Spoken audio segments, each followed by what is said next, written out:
డాక్టర్స్లో అత్యంత విశిష్టమైన ఒక వ్యక్తిని సన్మానించుకుందామని నిర్ణయించి దానికి మన సీనియర్ సర్జన్ శ్రీ ప్రభాకర్ నాయుడు గారిని ఆహ్వానించడం జరిగింది. వారిని సన్మానించుకోవాలనుకున్న సత్సంకల్పం మనందరికీ కలిగిన దానికి మనల్ని మనం మరొకసారి అభినందించుకుంటూ, డాక్టర్ గారి గురించి ఎక్కువ ఏం చెప్పాల్సిన అవసరం లేదు. మెయిన్ స్పీకర్గా మిమ్మల్ని పిలుస్తామని మనోహర్ చెప్పాడు. మనోహర్కి ఎప్పుడు మైక్ ఇచ్చినా కానీ మనం చెప్పడానికి ఏముండదు, ఎట్లా చేస్తాడు. మెయిన్ స్పీకర్ని మనం పిలుస్తాడు, అన్ని విషయాలు చెప్పేస్తాడు, మనం 2 నిమిషాలు ఇక్కడ ఉండిపోవచ్చు. అది ఇప్పుడు జరిగేదే. సార్ తోటి అంటే మీరు కొత్తగా వచ్చిన వాళ్ళు కొద్దిమంది ఉంటారు, జూనియర్స్ చాలా మంది ఉంటారు, నెట్వర్క్ డాక్టర్స్ చాలా మంది ఉన్నారు. వీళ్ళందరికీ కూడా సార్ గురించిన ప్రభాకర్ నాయుడు సార్ గురించిన విశేషాలు కానీ వారి విశిష్టత కానీ తెలుసుకునే అవకాశం తక్కువ ఉంటుంది. కాబట్టి 1-2 నిమిషాలు వారితోటి నాకున్న చాలా కాలం పరిపూర్ణమైన అనుబంధం వారితోటి ఉన్న విశేషంగా మీ అందరికీ కొద్ది జనాలు వారి గురించి చెప్పదలుచుకున్నాను. సార్ నేను 1981లో ఇక్కడ రవి నరసింహం క్లినిక్ స్టార్ట్ చేశాను. నేను స్టార్ట్ చేసేదానికి 1 సంవత్సరం ముందు 1980లో సారు కావలికి గవర్నమెంట్ హాస్పిటల్కి సర్జన్గా రావడం జరిగింది. 1980 సార్ మీరు వచ్చింది సార్, 1980 వచ్చింది. అప్పుడు అంతకుముందు సార్ తోటి నాకున్న ఇంకొక అనుబంధం ఏంటంటే, నా వైఫ్ డాక్టర్ విజయ్కి సారు సర్జికల్ అసిస్టెంట్ ఉండాలి సార్, మీరు సర్జరీ అసిస్టెంట్ అంటే అసిస్టెంట్ ప్రొఫెసర్ సర్జరీలో ఉన్నారు. డాక్టర్ విజయ వీరి దగ్గర విద్యాభ్యాసం చేసే అదృష్టం డాక్టర్ విజయ్కి జరిగింది. అట్లా we have a very strong and long relationship with him. Sir ఆ రోజు మరి అప్పుడు కొత్తగా 1980లో ఇక్కడ గవర్నమెంట్ హాస్పిటల్లో సర్జరీలు జరగడం, మేజర్ సర్జరీలు జరగడం అనేది అరుదైన విషయంగా ఉండేది.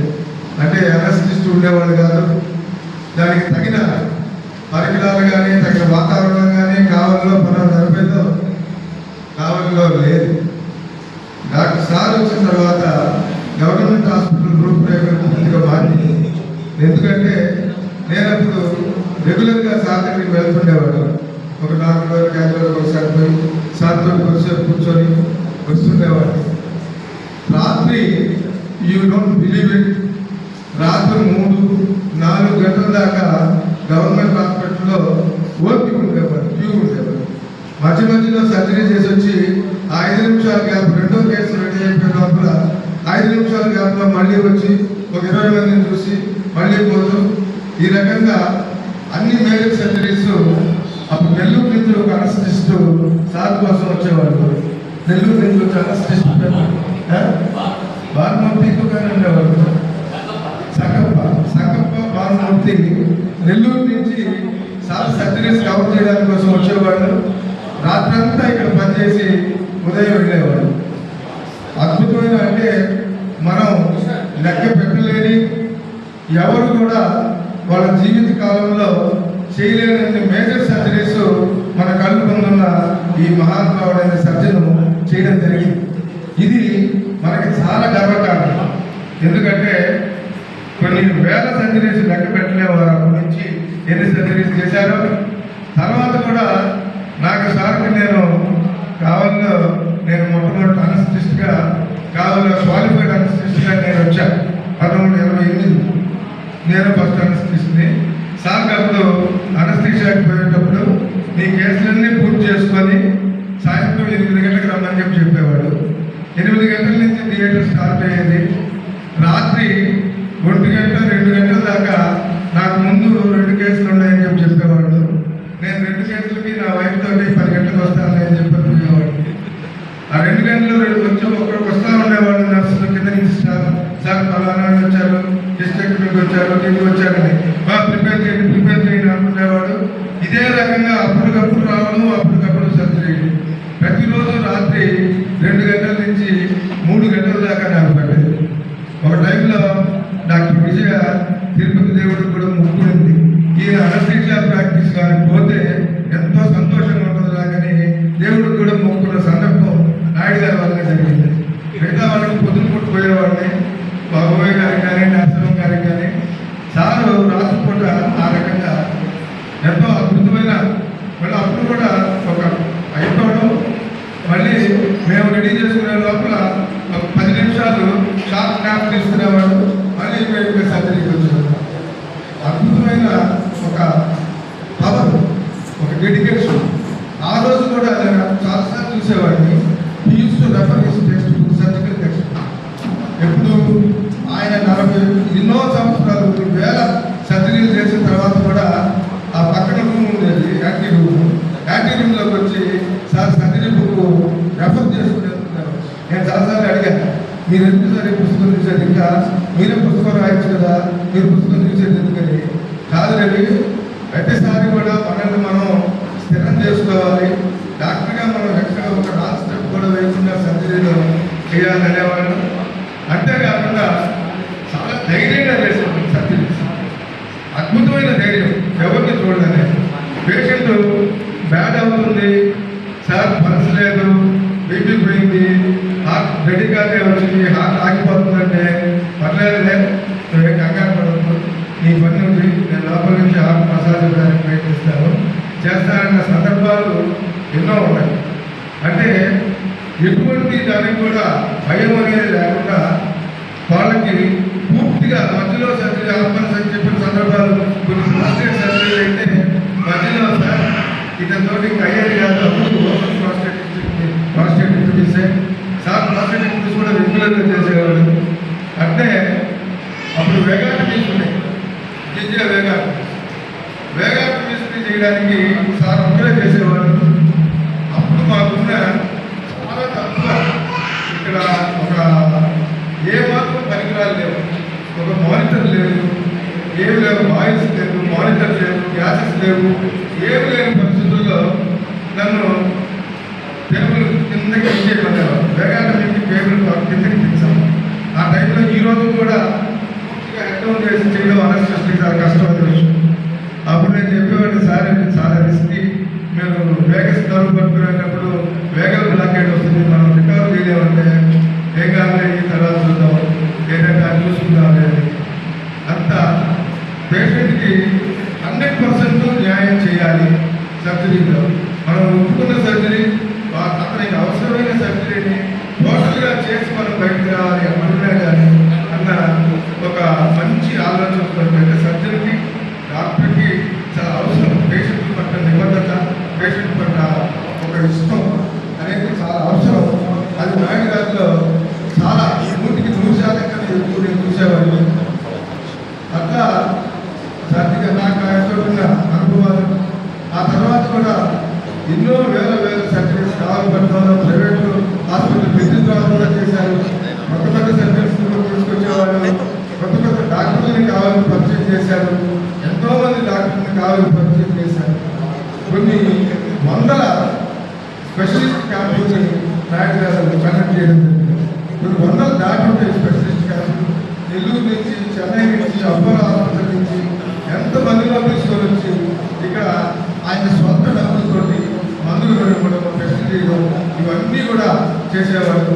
ఇప్పటికి కూడా మొన్న కూడా అవి కంటిన్యూ అవుతానే ఉంది. ఆయన బర్త్డే సందర్భంగా కూడా కొన్ని పెద్ద వేదిక క్యాంపులు జరిగేవి. ఆ రకంగా ఒక డాక్టర్లకి ఒక దిక్సూచిలాగా ఈ చుట్టుపక్కల మొత్తం ఉన్న సబ్జెక్ట్స్లోకి ఒక లివింగ్ లెజెండ్ లాగా నిలబడిపోయాడు నారాయణ గారు. ఈ రోజు కూడా ఈ వయసులో కూడా ఆయన ఇంటి రావడం కూడా కష్టంగా మీరు చూస్తున్నారు. నేను అప్పుడప్పుడు పోతున్నాను ఏంటంటే ఇప్పుడు కూడా మళ్ళీ పేషెంట్ చూపెట్టి అక్కడ మీరు వచ్చారో లేదా చూసారో ఈ రోజు కూడా ఓపీ వస్తుంది. ఈ రోజు కూడా క్యూ ఉంటుంది అక్కడ. ఈ రోజు కూడా వాళ్ళందరూ చూపించుకుంటారు. అందరికీ ఎంతో మందికి ఎన్నో రకాలైన సేవలు చేసి ఒక అద్భుతమైన డాక్టర్గా మనందరికీ కూడా మనందరం కావాలి అయితే ఒక గుర్తింపు వచ్చే రకంగా మనందరికీ కూడా గుర్తింపు తెచ్చే రకంగా వారు కళను ఇంకా వారు ఉండడానికి ఆయన చూస్తే ఈరోజు కూడా దేన్ని మనం సాయంత్రానికి ఇవ్వడం లేదు, దేన్ని మనం ఆదివారాలు ఇవ్వడం లేదు, మనం ఎందుకు రెస్ట్ తీసుకుంటున్నాం అప్పుడు అనిపిస్తుంటున్నా. కానీ ఈజ్ డిఫరెంట్ పర్సన్. ఆయనతో మనం పోలిక పెట్టుకోలేము. కానీ పోలిక పెట్టుకోవడం మంచిది, పోలిక పెట్టుకోవడం మంచిది. ఆయనతో పోలిక వస్తే చాలా ఎక్కువ పొందాము. కానీ అంత మరి తెచ్చుకునే శక్తి మీకు అందరూ కూడా మీరు తెచ్చుకుంటారు. ఆయన జీవితాన్ని మీరు అందరూ కూడా కొద్దిమంది చాలా మంది దగ్గరగా చూశారు. ఇంకా కొత్తగా వచ్చిన వాళ్ళు కూడా ఆయన్ని ఆదర్శంగా తీసుకోవాలి. అంతేకాకుండా మనం ఉన్న పరిస్థితుల్లో రాజకీయాన్ని కూడా దాని యొక్క వాయిస్ వినిపించాల్సిన అవసరం ఇప్పుడు ఎన్నో సందర్భాల్లో మనం చూస్తాం. ఎందుకంటే మనకి రాష్ట్ర ప్రజలకి అవసరమైన రక్షణ కానీ అవసరమైన సహకారం కానీ ప్రభుత్వం నుంచి లభించకపోవడం అనేది మనం చాలా సందర్భంగా అది డాక్టర్ గారు ఎప్పుడో గమనించి రాజకీయాల్లో మనం ఉండాలి, రాజకీయాల్లో మనం చేరినప్పుడే మనం ఒక రకమైన మనం పని చేయగలం, మనకు కావాల్సింది సాధించుకోగలం అని వారు గమనించి కావలపట్నం మున్సిపల్ చైర్మన్గా అఖండమైన మెజారిటీతో గెలిచారు. 5 సంవత్సరాలు కార్యక్రమాలు చేశారు చైర్మన్గా. తర్వాత ఎంతో కాలం కూడా వారు పాలిటిక్స్లో యాక్టివ్గా ఉన్నారు. నాకు అందరికీ కూడా ఎన్నో విషయాలు చెప్తుండేవాళ్ళు. కాబట్టి వారి గురించి నేర్చుకోవాల్సిన ఆల్మోస్ట్ ఈ వయసులో ఉన్న వర్కింగ్ డాక్టర్గా సర్జన్గా వారందరే ఈ చుట్టుపక్కల ప్రాంతాల్లో ఉన్నారని నాకు తెలిసినంత నేను అనుకోను. ఇంత ఇప్పుడు దాకా కూడా పనిచేస్తూ ఇప్పుడు దాకా కూడా పేషెంట్ని చూస్తూ నేను మొన్న కూడా ఇంటికి వెళ్ళాను. హైదరాబాద్ చెప్పినప్పుడు కూడా వెళ్తే కనీసం ఒక 20 మంది బయట ఉన్నారు. 20 మంది బయట ఉన్నారు. వాళ్ళ ఒకరు మనం ఉన్నా కానీ వాళ్ళు లెక్క పెట్టు లోపలికి వచ్చేస్తారు. అంత సన్ను పేషెంట్కి ఇచ్చే ఇంపార్టెన్స్ మనందరికీ ఇచ్చే ఇంపార్టెన్స్ కన్నా చాలా ఎక్కువ. ఏనాడు కూడా మనం అక్కడ ఉన్నామని చెప్పి పేషెంట్ బయట కూర్చోబెట్టడం అనేది నాయుడు గారి దగ్గర నేను ఎప్పుడున్నా కానీ వాళ్ళని తప్పనిసరిగా మనం పిలిచి వాళ్ళని చూసి వాళ్ళ బాధల్ని తీర్చి పంపించడం అనేది ఆయన చేస్తున్న ప్రాక్టీస్. అది మనందరం కూడా చూసి నేర్చుకోవాల్సిన విషయం. అంత గొప్ప వ్యక్తి మన మధ్య ఉండడం, మన కూడా వారు ఉన్న పట్టణంలో మనం ఉండడం, వారు ప్రాక్టీస్ చేసే టైంలో మనం కూడా ఒక డాక్టర్స్గా కావాలి వారితో పడడం. అట్లాగే ఐఎంఏ బిల్డింగ్ కట్టాలనుకున్నప్పుడు కూడా మేము మొట్టమొదటిగా మేము అనుకుంటుంది ముందు నాయుడు గారిని దగ్గరికి వెళ్దాం, నాయుడు గారు చెప్పిన తర్వాతనే మిగతా వాటిని తీసుకున్నాము. అప్పుడు మేము మనవాళ్ళు ఉండడానికి వచ్చాము. తర్వాత సుబ్బారావు గారు వీళ్ళందరూ కూడా అప్పుడు వెళ్ళాం. సార్ దగ్గరికి వెళ్ళి సరే కొంచెం మన హాల్ జరుపుకున్నాము. చాలా కాలం అయింది, గుర్తింపు లేకపోతుంది, అయితే అది కూడా దగ్గర కూర్చోవాల్సి వస్తున్నాం అని చెప్పని సార్తో చెప్పినప్పుడు సార్ నీ ఇష్టం, నువ్వు ఎంత రాసుకుంటావో అంత రాసుకో అని చెప్పాను. ఇదే మాట్లాడుతున్నాను. మీరు ఎంత రాసుకుంటారో ఎంత రాసుకోవాలని చెప్పాను. 8.5 లక్షలు కావాలని నాకు చెప్తుంది. అప్పుడు సార్ నేను రాసుకుంటాను. చాలా ఆ స్ఫూర్తితోటి మనం మిగతా అందరి దగ్గర పోయినప్పుడు ఎవరు అడిగే దగ్గర సార్ని దృష్టిలో పెట్టుకుని ప్రజలు కూడా ఎవరు తగ్గకుండా నేను అంత అనుకోలే. అంత కరెక్ట్గా ఉంది, మనం బిల్డింగ్ అంతా సేఫ్గా త్వరగా తేలిగ్గా కట్టగలుగుతామని. అది నాయుడు గారి చేతి ఇది ముందు వారు ఇచ్చిన విరాళంతో మిగతా అందరూ కూడా గుర్తించి ఇంత అద్భుతమైన ఇది ఈరోజు డాక్టర్స్ డే సందర్భంగా నాయుడు గారిని సన్మానించడం కోసం ఈ బిల్డింగ్ని కలకత్తా చేశారు. అద్భుతంగా చేశారు. లైట్ కలర్స్ ఇవన్నీ వేసి ఈరోజు అత్యంత సుందరంగా ఒక ప్రత్యేకమైన వ్యక్తి కోసం తీర్చిదిద్దడానికి కావాలి ఐఎంఏ ఎగ్జిక్యూటివ్ మరొకసారి కృతజ్ఞతలు తెలుపుతూ నాయుడు గారు ఇంకా ఎన్నో సంవత్సరాలు మన మధ్య ఉండాలి, అందరి రోగులకి ఆసరాగా ఉండాలి, వారి జీవితం ఉంటే ఉన్నత ప్రమాణాలతో వారి జీవితం సాగాలని మరొకసారి మనందరి తరఫున కావాలని అందరి తరఫున భగవంతుడిని ప్రార్థించుకుంటూ థ్యాంక్ యూ సార్.